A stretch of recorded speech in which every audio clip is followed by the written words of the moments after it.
Siglo XV. Hemos visto siglo XIII, XIV y ahora el XV. Esto se llama prerrenacimiento ya, porque es una transición de la Edad Media al Renacimiento. También se conoce como otoño de la Edad Media, que es cuando está acabando la Edad Media. El siglo XV fue una época de crisis, no solo por las guerras entre el rey y los nobles, sino también por los cambios sociales. Las ideas modernas chocan con los valores medievales del cristianismo y el feudalismo, que empiezan a desmoronarse. ¿Vale? Va a haber un cambio de mentalidad. La cultura deja de ser patrimonio de la Iglesia y su ámbito es la ciudad. La cultura va a tener un gran auge en las ciudades, no solo en la iglesia o en los monasterios, que los monasterios están en el campo, ¿no? Pues entonces ya es la ciudad, digamos, la que promueve la cultura, la ciencia, el desarrollo social, de todo. Algunas ideas preludian el Renacimiento, que esto es algo que va a ser propio del Renacimiento y todavía no estamos en el Renacimiento del todo, pero una de las cosas es el antropocentrismo. El mundo gira, esto de antropocentrismo quiere decir, antropos significa hombre en griego, ya sabéis, entonces centro, que el hombre es el centro. El mundo gira en torno al hombre como ser humano, ¿vale? La mujer también. El mundo gira en torno al hombre y no en torno a Dios. No todo es Dios ya. El propio humano, el propio ser humano, el hombre, es un creador, es perfecto, hay que confiar en él, ¿no? O sea, hay una visión optimista de la vida y del ser humano. Y no todo es vivir porque vamos a morir y tal. Pero bueno, que todo esto no significa el antropocentrismo, que es lo contrario del teocentrismo, ¿vale? No significa que dejaran de ser creyentes o de ir a la iglesia o de todo esto de la fe que había en Dios y en la religión. El antropocentrismo no es ateísmo, o sea, siguen siendo creyentes, lo que pasa es que le dan mucha más confianza al ser humano.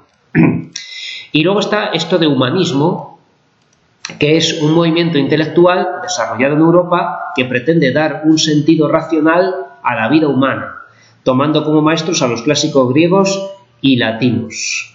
Entonces, este humanismo va a tener mucha importancia en las universidades, las primeras universidades, donde van a discutir, van a defender las ideas del sentido de la vida humana, que va a tomar como referente a los clásicos griegos y latinos, ¿no? de la antigüedad griega y romana.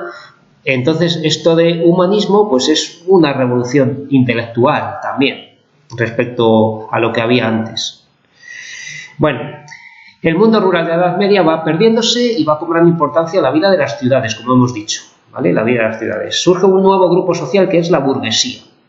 La burguesía pues son gente que no es noble, que no es de la nobleza, que no tienen familia real, por así decir, de marqueses, condes, duques o reyes, pero que van a tener dinero, ¿vale? La burguesía es gente que no es de estirpe, de alcurnia noble, pero es poderosa porque tiene dinero, ¿vale? Entonces la burguesía va a ser un nuevo motor, digamos, de la sociedad, va a hacer que cambie la sociedad mucho. Los centros económicos son las ciudades que resurgen gracias al comercio y a las actividades artesanales, que esto es lo que hace que crezca la burguesía, el comercio y los talleres, ¿no? Las actividades artesanales de tejidos, de construcción, de todo, ¿no? La actividad económica vuelve a aumentar en el siglo XV gracias a la disminución de las epidemias y de las guerras y a los excedentes de producción, ¿no? También va a haber bastantes avances en la agricultura y en la ganadería, entonces va a haber más comida, más gente, de todo. Debido al resurgir de las ciudades, las universidades desarrollan una labor primordial en la difusión de la cultura, que poco a poco va dejando de ser patrimonio exclusivo de la Iglesia y la seculariza. Esto de secularizar es que secularizar es lo contrario de sacralizar, ¿no? Que empieza a ser no tan sagrado todo lo que tiene que ver con la Iglesia. Entonces se puede hacer cosas que antes eran heréticas o herejías, ¿no? Y ya no tanto. Sigue habiéndolo, por supuesto, pero que Pues bueno, que empieza a haber gente que no es de la Iglesia que va a tomar, digamos, que va a mover la cultura, que, en fin, pues eso, que no es ya todo patrimonio exclusivo de la Iglesia, ¿vale? Va a haber gente noble, va a haber gente burguesa, ¿no? Que va a difundir la cultura, ¿vale? Bueno, pues entonces, la lírica del siglo XV. ¿Cómo es la lírica del siglo XV?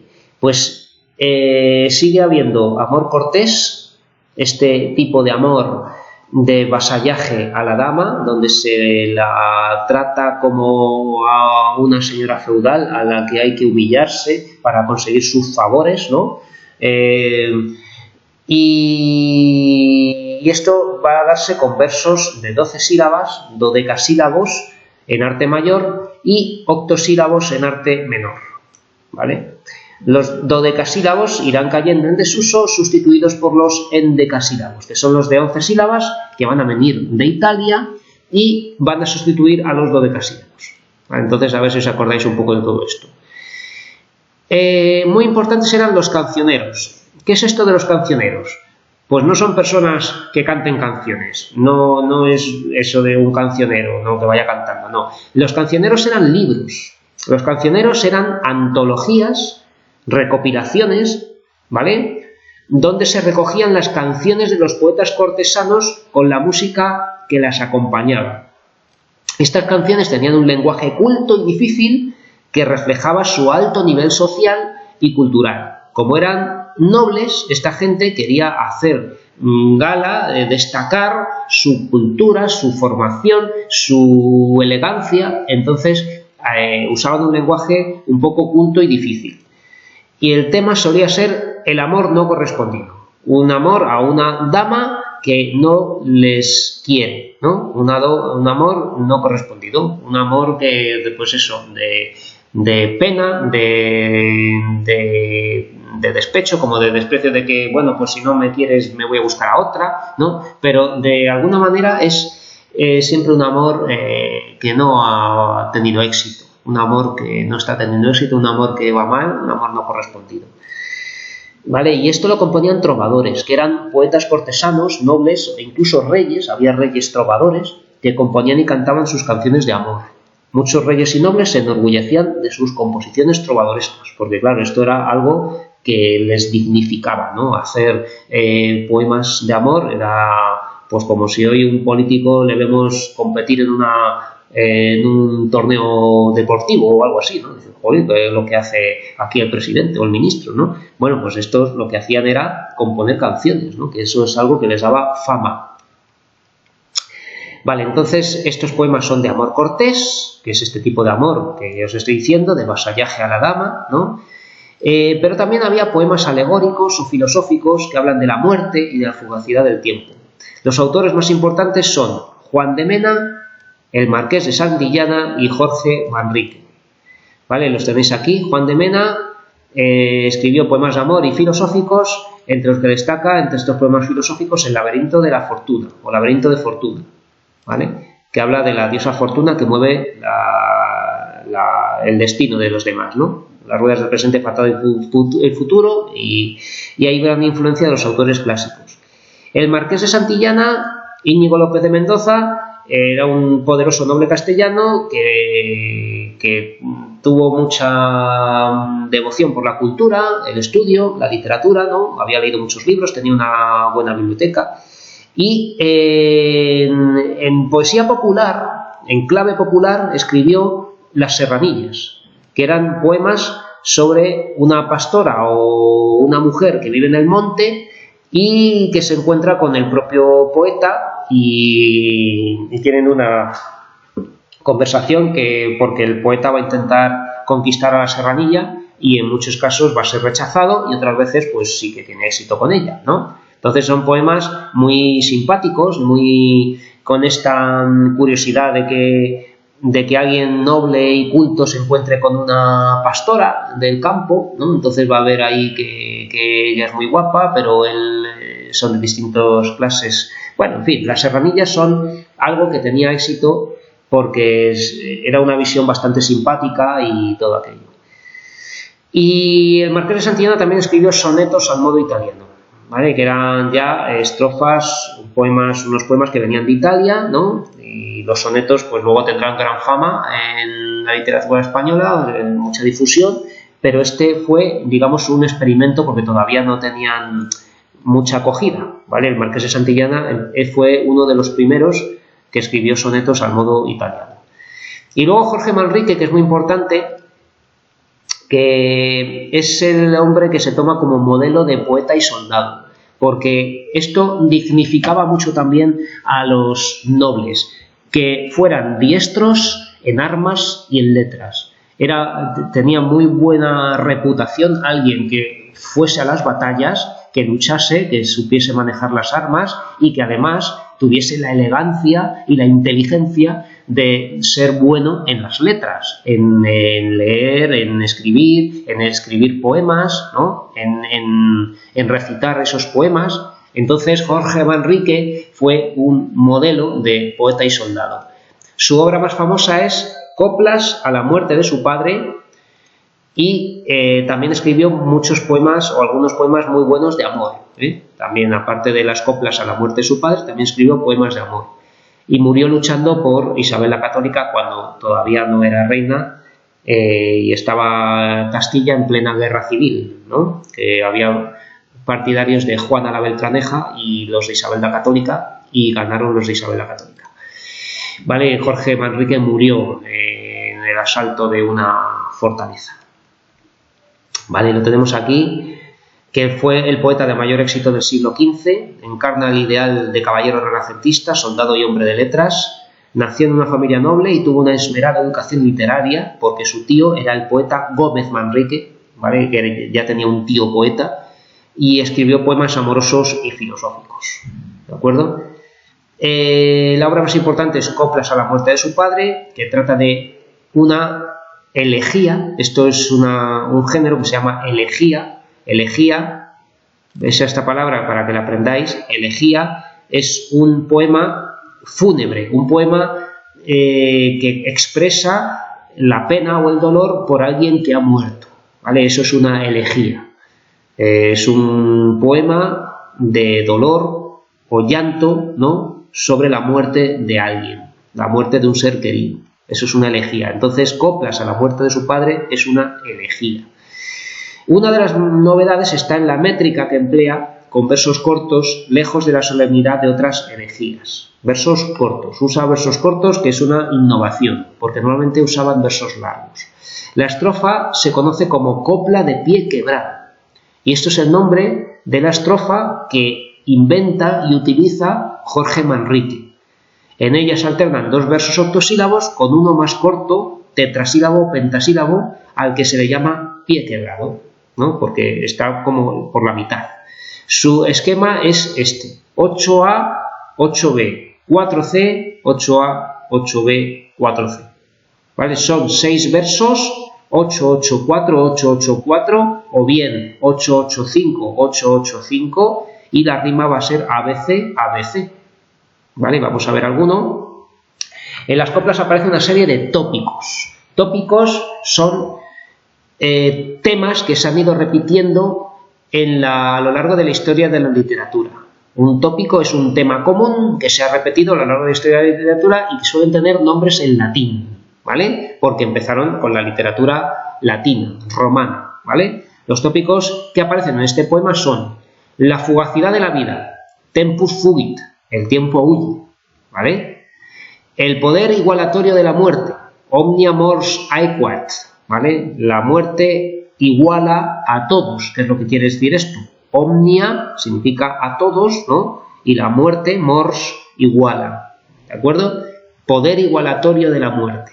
Es decir, que sean reyes o sean vasallos, ¿no?, de lo más alto a lo más bajo, todos van a ser iguales a la hora de morir, porque van a morir todos. Vamos a morir todos, los ricos y los pobres, y en ese momento vamos a ser todos iguales. Nadie se libra de la muerte. Ubi sunt, esto significa ¿dónde están? Ubi sunt, ¿vale? El poeta se pregunta por el paradero donde están los que han muerto, ¿no? Entonces, esto tiene que ver con el olvido, porque una vez que uno muere, va a ser olvidado, ¿no? Y eso hace que los demás hagan la pregunta de dónde están, ¿no? ¿Qué fue de aquellos? ¿Qué ha sido del presidente Felipe González? Pues mira, estará por ahí, pero ni nos va ni nos viene ya. Son gente que va a ser olvidada. Entonces eso es otro tópico, que es que una vez que ha llegado la muerte y ha pasado el tiempo, los demás van a ser olvidados, ¿no? Menosprecio de la vida terrenal a favor de la vida eterna. Esto tiene también un nombre en latín de contemptum mundi, ¿vale? Pero que aquí no viene, entonces lo decimos en español. Menosprecio de la vida terrenal a favor de la vida eterna, porque como todo es efímero, todo es volátil, todo es liviano, ¿no? Todo se va, todo nada queda, porque vamos a morir, pues como para qué intentar acumular cosas o intentar, no sé, como sabiendo que vamos a morir, ¿qué importa todo lo que pase en la vida terrenal, ¿no? Lo único que pasa es eso, que, claro, en este ¿qué importa la vida terrenal? Lo que hay que hacer también, según esta mentalidad, es ser buenas personas, haber hecho todo bien, generosamente y dignamente, ¿no? Para llegar a la muerte de manera digna, para que una vez que nos enfrentemos a la muerte, pues no haya miedo, sino que tengamos la seguridad de que hemos muerto con honor, ¿no? Entonces, esto hace que, pues eso, que la vida terrenal de materialista, ¿no? De querer guardar cosas, de querer acumular, de querer ser famosos, de querer ser importantes, de querer ser ricos, todo eso no importa tanto, porque lo importante es, pues eso, ser buenas personas, porque nos espera la vida eterna, en la otra vida, que esa es la más importante. Vida de la fama, ¿no? Porque dice que la fama sobrevive a la muerte y es lo que nos queda de una vida ejemplar, ¿de acuerdo? Entonces, la única manera de sobrevivir a la muerte es la fama, porque, claro, la fama hay que trabajársela. Para tener buena fama hay que haber hecho todo lo mejor posible nuestras acciones en la vida, ¿no? Que eso es lo que va a dar la fama de alguien que ha sido buena persona y que no va a ser olvidada y que va a llegar hasta el fin de los tiempos, ¿no? Bueno, y luego estamos diciendo, repite aquí, que Jorge Manrique emplea en esta composición una estrofa llamada manriqueña o copla de pie quebrado, ¿vale? Entonces, en esta estrofa dice, la primera es muy famosa, muy bonita, la podéis memorizar, y dice así: recuerde el alma dormida, avive el seso y despierte, contemplando cómo se pasa la vida, cómo se viene la muerte tan callando, ¿vale? Entonces aquí tenemos la estrofa manriqueña, ahora me pongo con el contenido, ¿no? Recuerde el alma dormida, son 8 versos, aquí tenemos nuestras sinalefas, avive el seso y despierte, 8, contemplando, 4, cómo se pasa la vida, 8, cómo se viene la muerte, 8, tan callando, 4, ¿vale? Y si vemos la rima, dormida va a rimar con vida, 8A, 8A, despierte va a rimar con muerte, 8B, 8B. Contemplando rima con callando, 4C, 4C, ¿no? Y luego aquí volvemos a empezar, aunque como es la misma estrofa vamos a seguir con las letras de E y F, ¿vale? ¿Cuán presto se va el placer? Aquí esta es una aguda, ¿no? Esto suma 1, entonces esto va a ser 8. ¿Cómo después de acordado 8 da dolor? Estos son 1, 2, 3, más 1, 4. ¿Vale? Como a nuestro parecer, aquí tenemos otra aguda, más 1, esto va a ser 8 sílabas, cualquiera tiempo pasado, 8 fue mejor, 3 más 1, 4, ¿vale? Y aquí la rima, si os fijáis, placer rima con parecer, ¿no? Entonces esto va a ser A, B, C, D, D. Acordado va a rimar con pasado. Entonces D, E, ¿vale? D, E. Y ahora, dado olor, esto es la F, que rima con mejor, que es esta, ¿vale? D, E, F, D, E, F. Y veis 884, 884, 884, 884, ¿no? Esto, pues, es una mentalidad también medieval, es como las torres de un castillo y las almenas, va a seguir un ritmo, pom, pom, pom, pom, pom, pom, ¿vale? Bueno, ¿y de qué está diciendo esto? Dice aquí, recuerde, ¿vale? Recuerde quiere decir despierte también. Era la palabra que significaba despertar también en la Edad Media. Que despierte el alma dormida. Que el alma dormida se dé cuenta, que despierte, avive el seso es el cerebro, que avive el seso, el cerebro, y despierte, ¿no? Otra vez despierte aquí, como 2 veces, contemplando, y aquí nos da un énfasis en este contemplando, cómo se pasa la vida y cómo se viene la muerte tan callando. ¿Vale? Cómo se pasa la vida, cómo se viene la muerte tan callando. Entonces, aquí es típico decir que tenemos alguna figura retórica, ¿no?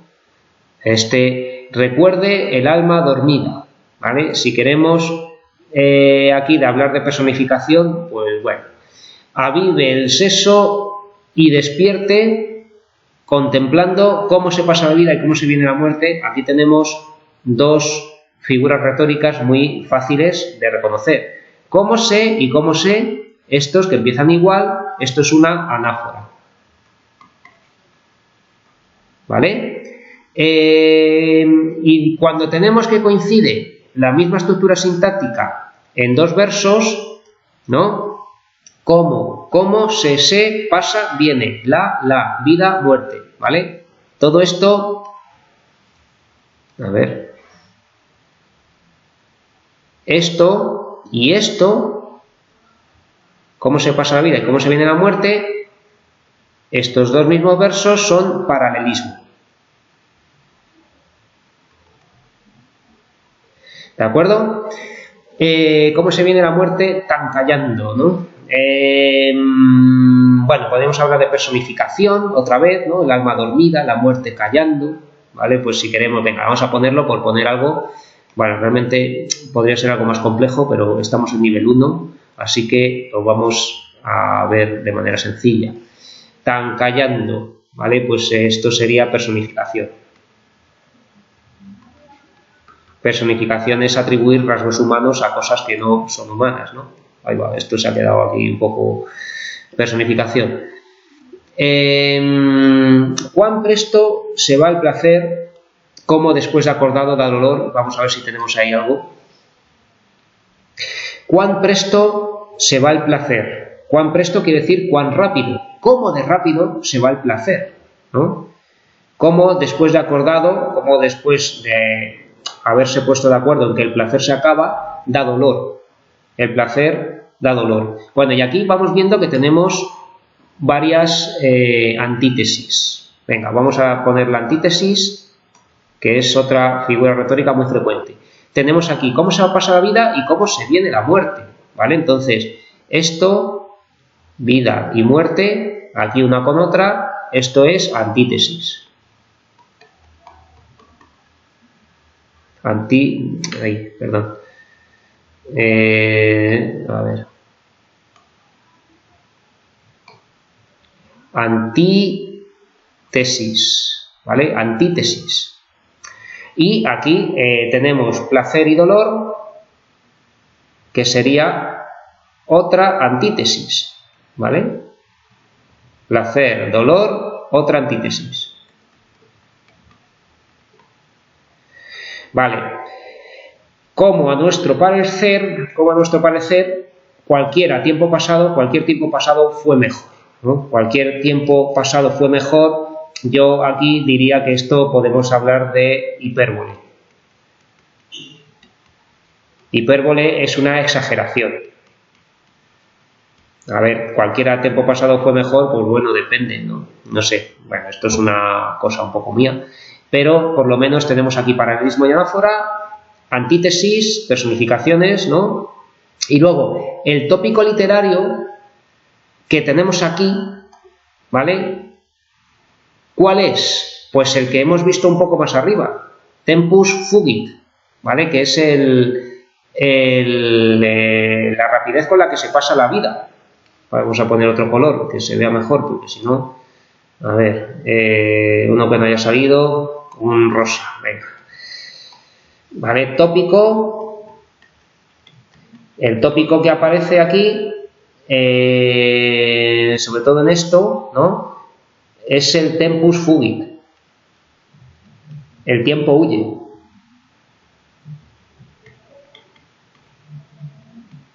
¿Vale? Cómo se pasa la vida y cómo se viene la muerte tan callando, ¿no?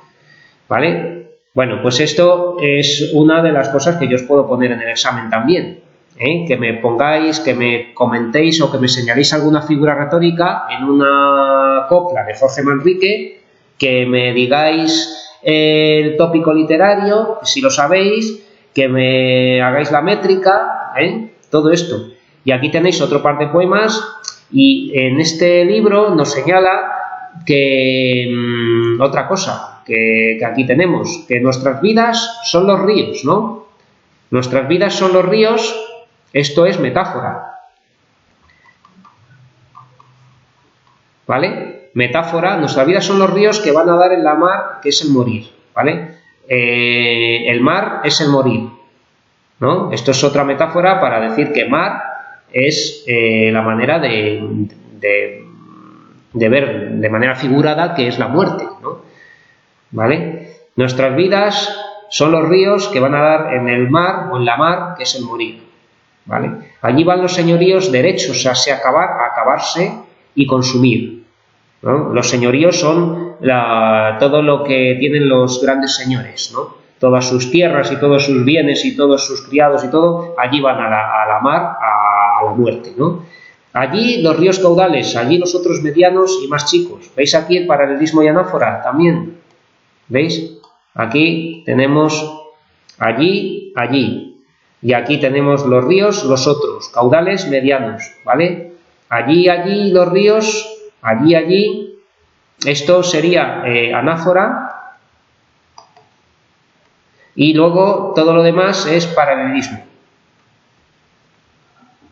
¿Vale? Allegados son iguales los que viven por sus manos y los ricos, ¿no? Los que viven por sus manos son los pobres y los ricos, ¿vale? Pues esto es una antítesis. Antítesis entre los ricos y los pobres, ¿no? Bueno, pues todas estas cosas, miradlas porque lo puedo preguntar en el examen. Vale, entonces, voy a ver si me quedaba algo más por ver aquí. Tópicos literarios, ¿vale? Bueno, ¿cuál es el tópico de aquí? Pues el poder igualatorio de la muerte, porque todos en el mar van a ser iguales, ya sean grandes o chicos o pequeños, ¿vale? Este es el tópico sería omnia mor sequat, el poder igualatorio de la muerte, en la copla 3, ¿vale? En la copla 5, este mundo es el camino para el otro que es morada sin pesar, más cumple tener buen tino para andar esta jornada sin errar, ¿vale? Pues todo esto es que el otro mundo es el que es morada sin pesar, el que es morada agradable, el que es donde vamos a vivir para siempre y mejor, ¿no? Entonces aquí hay un menosprecio de la vida terrenal, ¿vale? Que es el tópico que aparece en la copla 5. Y yo en el examen voy a poner una de estas tres, así que mirad las tres, mirad bien el cómputo silábico y la rima, mirad, por cierto, esto es rima consonante, ¿eh? No he dicho en ningún momento que sea sonante-consonante, pero es rima consonante. Y luego, bueno, pues aquí os pongo, trata de explicar la mentalidad medieval en cuanto a lo que para ellos significaba la vida y la llegada a la muerte, ¿no? Bueno, pues ya lo estamos viendo, que la vida es algo que se podía despreciar hasta cierto punto, en la que había que comportarse bien, ¿no? Hacer las cosas con acierto, tener buen tino para andar esta jornada sin errar, es decir, que durante la vida lo hagamos sin equivocarnos, que hagamos lo correcto, ¿vale? Para para luego llegar a la muerte y poder vivir bien esta otra vida, ¿no? En esta copla es donde se contesta esta pregunta. En la vida, o sea, la muerte es como un descanso. Aquí dice, partimos cuando nacemos, andamos mientras vivimos y llegamos al tiempo que fenecemos, que morimos, ¿no? Partimos cuando nacemos, andamos mientras vivimos y llegamos en el momento en que morimos. Así que cuando morimos, descansamos, ¿vale? Entonces es como un descanso eterno, o sea, es la vida que más importa de la que hay después de la muerte, según esta mentalidad medieval, ¿no? Que no se lo creían tanto, pero bueno. Vale, y ya está, lo dejo aquí. La Celestina del tema 4 no va a entrar en este examen. Lo pondré en el siguiente, de alguna manera. ¿Vale? No está mal que lo leáis y que veáis el Renacimiento también y las novelas que hay después, pero yo de este tema no puedo pedir más en estos pocos días que quedan antes del examen, ¿de acuerdo? Entonces mirad hasta aquí, hasta las coplas de Jorge Manrique. Y con esto ya me despido y por favor estudiad, mucha suerte y nos vemos el lunes en el examen. Hasta luego.